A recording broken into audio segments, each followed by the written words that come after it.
Hi, this is Mike Maslanka. War teaches us a great deal about litigation. Here's an insight courtesy of the great political thinker Machiavelli. He wrote in The Prince that wars begin when they will, but they do not end when you please. The same with litigation.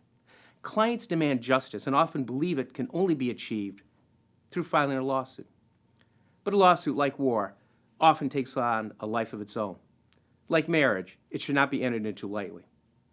Another thought comes from Dwight Eisenhower. Asked once how he dealt with all the egos in World War II, he evenly replied, "Never question another person's motives. His wisdom, yes, but not his motives." Same in mediation.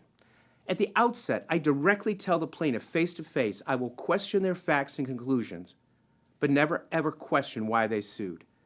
Not in the mediation, and, if it comes to it, a trial.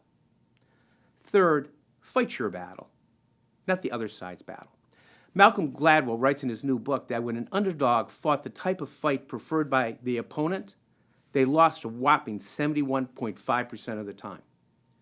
But when they employed an unconventional strategy, one that favored their underdog status, their percentage of wins zoomed from 28.5% to 63.6%.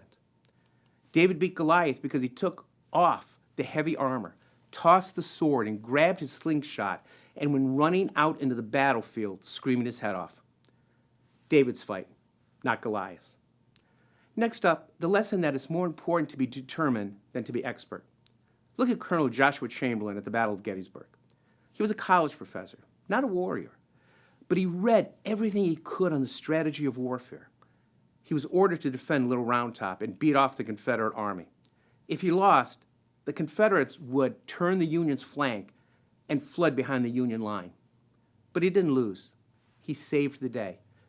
Hard work matters, and it matters a lot. The hardest working lawyers are often the most effective lawyers. Finally, I leave you with Sun Tzu, who wrote, "There's no instance of a country having benefited from prolonged warfare. True in warfare and true in litigation." This is Mike Maslanka at your desk.